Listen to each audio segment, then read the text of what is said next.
NXT Go Home show tonight before NXT Takeover 36 this Sunday.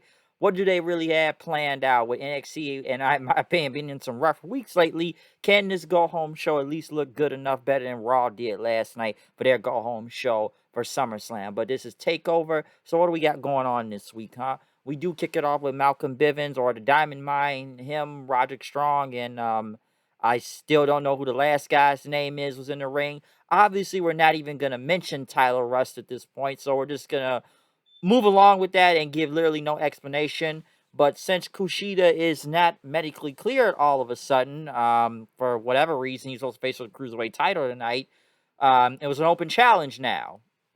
And Ilya Dragunov accepted it, which, once again, here's the problem with this. I'm sure, as everybody said last week, why do Pete Dunne and Dragunov, where this is a lose-lose situation right now, especially last week with Dragunov losing, which that didn't make any sense. Like, didn't you they just bring this guy in? He's already losing, especially for a big match at Takeover. And this is a really good match. Don't get me wrong. I don't know what happened to Dragunov's face during this match and where he started bleeding, but by God, he was bleeding like just a fucking just the I don't know, man. He was just bleeding all over the place. The Crimson Mask and whatnot. And I know Strong hit him with a big high knee and whatnot, but Dragunov came right back off the ropes with his Torpedo Moscow for the win. A very good match, but at the same time, should Roderick Strong be losing, especially when he's just got into a new group not that long ago? Why is he taking L's already? And Dragunov can't be taking an L right now because it's the go home show before Takeover this Sunday. So he could not take a loss right here. He couldn't. So once again, this is a lose-lose situation. Yes, you could have ended in a DQ, but then again, why make this match to begin with? Why you couldn't give Roderick Strong anybody else? Then again, the Diamond Mine guys, they're already not looking that good out there, and we lost one member due to releases. So that already messes some things up for them right now. But Dragunov got on the mic right after, called out Walter. Walter never came out, so yeah, I guess we're gonna wait till later on tonight for all that whole thing. We got a prime target video package with Cole and O'Reilly. Some people I know don't even care about this match because it's almost like Cole and Gargano for the title when they had the 3 stages of hell match, or a best of 3 falls match, I would like to call it. Well, I said 3 stages of hell at first, but basically, talking about all the matches they're gonna go through and whatnot, differences not for the title, but honestly, I'm kind of sick of this feud, so this really needs to end. But still, good video package though. Those prime target videos always look good. Um, Hit Row came out, about to call out Legado del Fantasma until Santos Escobar showed up on the screen saying, "Listen, man, I did not need, I did disrespect your culture by ripping out your grill and whatnot from your teeth." And Escobar says, you did, burn my luchador mask and whatnot. And, we're going to hash this out right now with a cigar and whatnot. So, Swerve agreed to go out like a damn idiot, which that may even come on. His whole crew told him, like, dude, don't do that. It's a trap. Obviously, it's a trap. Okay, you're gonna go out in the middle of the parking lot and tell your whole crew to wait right there, knowing you about to get jumped from behind. That he looked like an idiot for doing that. Which he did get jumped and by the rest of Legado del Fantasma. For some reason, all the cameras went all cinematic then. For some reason, like they were doing a cinematic match, and they're trying to rip his grill out, but the rest of Hit Row run out there and they start brawling with Legado, and B-Fab just starts taking out people with a baseball bat, then hit him in the gut.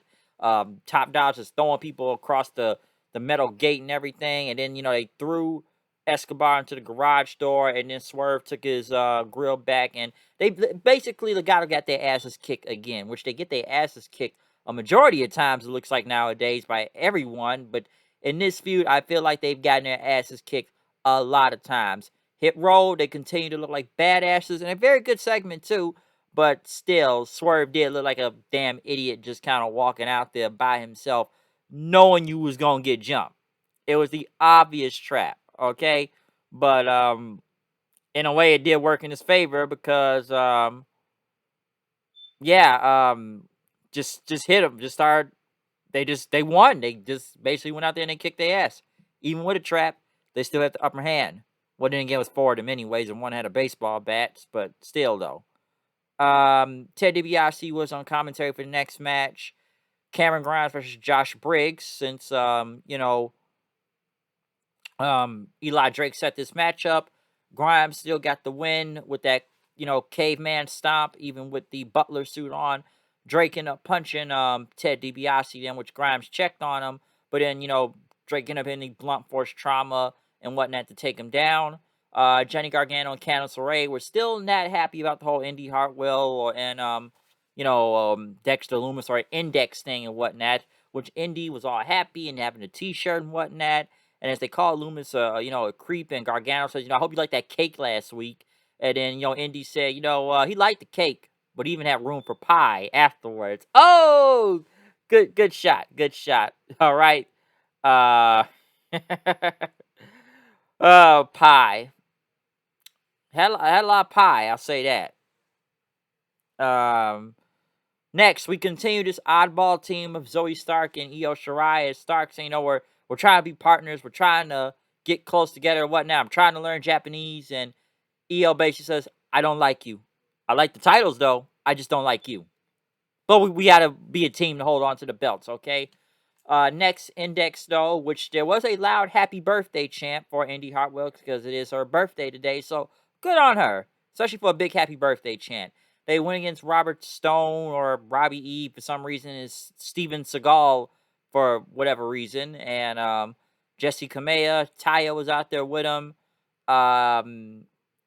This match did not make any sense. I don't even know why Taya was even kicked out. Why is Taya really associated with these guys again now? Like, where does this really benefit her? Like, Taya's booking has already been strange to begin with. Like, she's already taken an L this early, and then it's like she had 3 competitive matches with jobbers. Like, I really don't understand her booking right now and why she's in this group. And then, where did Aaliyah go? Like, is she like on the main roster doing dark matches now? Like, what is up with that? I don't understand what's really going on with this. And, Index got the win, but then right after, Indy got out the ring, went up to Beth Phoenix to tell her something, and then she got in the ring and basically got on one knee and proposed to Loomis. And now both of them are engaged and they both kissed in. So let me get this straight. So after one date, she's already asked him to marry him. Marry her. This is really rushed, and I'm like, okay, we're rushing the marriage angle already. Like, you only went on one date. That shit don't make no sense. So, I'm sure people are not really the biggest fan of this storyline. I'm surprised it's gone this far, but the crowd is over with it. The announcers are making this shit look good as possible, so they gotten this thing over. I'm still saying right now, it's probably going to be a match with Indy and, Dexter against Gargano and Candice to probably annul the marriage, if not, or some crazy wedding they're going to do on this show. But yeah, after one date, they've gone to a wedding already, or proposal, so that makes 0 sense. Roderick Strong was interviewing the back about what happened. Bivens basically said that Ela is a heavyweight and not a cruiserweight, and that Strong is. I'm like, motherfucker, you was the North American champion. I know you're going for the cruiserweight title, but you're already a heavyweight. Dragunov, he looks like a damn cruiserweight, but even my friend said, how much does this guy really weigh? Okay, but then again, he's still getting a title shot. You lost the Dragunov tonight, but he's still getting a title shot against Kushida. Makes no sense. Raquel Gonzalez and Dakota Kai had a sit down interview, split screen, basically talking about each other. And Gonzalez says, "I'm not surprised after what you did to Tegan Knox, and that Dakota Kai is not going to take the belt away from her, and that she's delusional." But Dakota Kai says, "I taught you everything you know, and everything that I know and whatnot." Kai basically said, I'm going to make you lose. I'm going to become the champion. Call whatever you want, jealous bitch, jerk, or whatever. But I'm walking out as NXT Women's Champion. As Gonzalez, telling Chiquita right there that she is a sidekick and whatnot. Not a bad sit-down interview. Next, the NXT Breakout Tournament continued with Duke Hudson versus Carmelo Hayes in a semifinals match, which was a very good match. Okay, and, my friend Steven said it best about a lot of these guys in this whole tournament and whatnot. That, Carmelo Hayes is really good. Same with Duke Hudson, too. The problem, he said it's best about, Blake, what do they call him? Trey Baxter, or it's Blake Christian, I know that, but, he's really good, but he doesn't have star presence. It's Odyssey Jones. He does have star presence. He does have charisma. We're going to get into that in a second. But the man is just green as fuck out there. Damn, they killed a couple guys already. So, yes, this match was good, though, between Hudson and Hayes. Carmelo Hayes did get the win, though, which I kind of expected. Me and someone else had a different opinion on that, but they interviewed Hayes right after. He's going to the finals right now. He's fighting a guy 3 times the size, but just like in video games, when it's time to face the final boss, the difference is this: I'm the final boss. Odyssey Jones came out basically laughed, saying, you the final boss and everything. Next week the people are gonna be sounding the alarm and whatnot when I win this tournament. So, like I said, a good tournament match. But I'm telling you right now, Carmelo Hayes is gonna have to carry that match in his finals. Okay, Jones, like I said, Odyssey Jones, he's got charisma. He's got a presence to him, a good star presence and whatnot, but he's very green. So yeah, Hayes is really gonna have to carry that shit next week because, like I said, Jones, the guy is damn near already dropped almost one or two guys on their heads already. So really gonna have to be careful with that. We'll really need to watch out. That a JC Jane promo. I guess she's in this whatever Rose thing with Gigi Dolan and Mandy Rose leading this.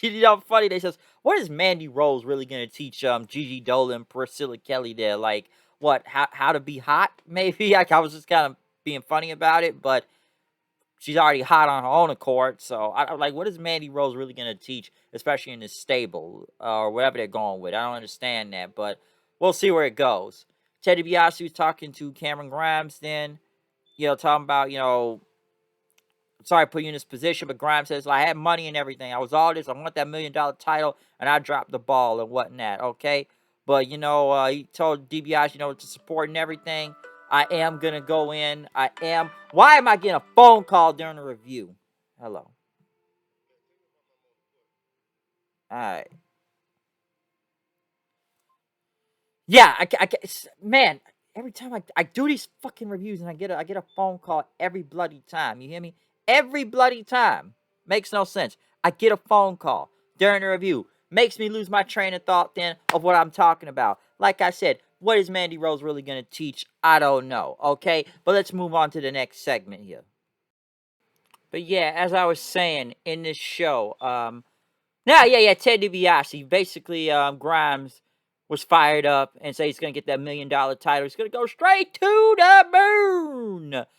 MSK, which the champions came out first, went against Imperium.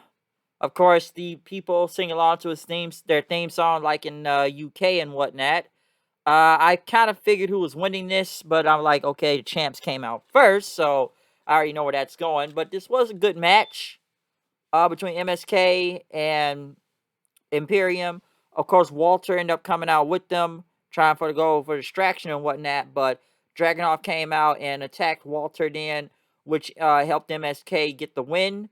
And basically, right after, Walter basically just started killing MSK and Dragunov, throwing them all over the place, and even putting a sleeper on the Dragunov before leaving them there. So a good angle to not close the show, but at least to better angle, I should say. Well, better build at least this week for him. Walter and Dragunov for that match at Takeover this Sunday and whatnot. Imperium once again takes another L right here, which I swear they take so many L's.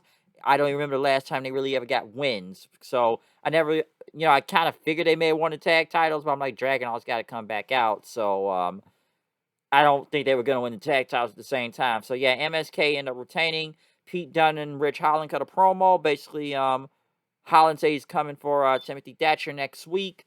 But in the last part of the show, Samoa Joe came out, calling out Cross and everything. He says, come on, Rumble, young champion and whatnot. Let's go. Cross basically said, I got security right here. It's not protection for me, but it's protection for you, Joe. And Cross basically, told Joe, you think you still got a shot. You haven't wrestled in over a year. You're going to get dropped real fast and whatnot. And when that next, Joe ended up headbutting him in, knocking him outside. Joe ended up hitting his big suicide dive onto him and security out there. Both men start to brawl all over the place, cross through Joe into the steel steps. He was about to, slam through the table, but that did not work. They ended up going through the barricades then over it. Security and wrestlers and agents still trying to break the whole thing up. And then, Cross and Joe and some security guys end up spearing through the the barricades then as the show went off the air. I know, okay, Cross, he beat Jeff Hardy again for some reason last night, but this was at least a good way to close the show. Very simple and effective, I'll say that. I still think it's been weird with Cross, given that he's been on the main roster and NXT at the same time. And I'm sure people are going to say it doesn't help that you lost to Jeff Hardy as soon as you got there, and then it took a loss to Keith Lee at the same time with 50-50 booking and whatnot. But hey, now he's killing Jeff Hardy for some reason on Raw. I don't know what's up with that. But yeah, that's what's really going on with that. But still, I am looking forward to this match between Joe and Cross this Sunday for the title. Takeover looks like a really big card, though. I will say it's a really big card. It's not bad. Some matches, I think with Cole and O'Reilly, I'm sure people are going to start speculating, is this Adam Cole's last match? His contract's coming up. Did he take the million from Vince? I'm sure all that's going to go all over the place. But they do have a really good card, though, for this Sunday. I am looking forward to the Dragunov Walter match. I recommend everybody looking up to the first one. And that's Joe and Cross at the same time, too. So, we will see. But this was a better go-home show. I think maybe because the crowd was a little bit more livelier than it had been in the past few weeks. Because this crowd has been dead. But then again, a lot of people have been saying NXT is dead. With all these releases and now, all this whole blaming Triple H for everything that's happened with NXT and blaming him for losing AEW and this whole big rebranding. I'm sure we've heard many things, and I'm sure people going off of Meltzer and whatever Vince or Nick Khan are doing about what not wanting midgets or guys starting in 30s. I don't know what's gonna happen with NXT right now, but some people are on the fence with NXT at the same time as it is, or they're still trying to call it dead, or it has the booking just really changed that much on this show. Okay, I'm not really sure. But other than that, though, I still will have a TakeOver review this Sunday. It's kind of odd now. SummerSlam's on Saturday, but TakeOver's on Sunday. That's kind of strange right there. But we will see what happens this weekend, all right? It is going to be a very big weekend when it comes to wrestling. But, yeah, other than that, I am out here. Comment, subscribe. Find me on Twitter at HoodedKnight890. I will be back tomorrow night for an AEW review. So, yeah, I'm out of here. See you guys later. Peace out.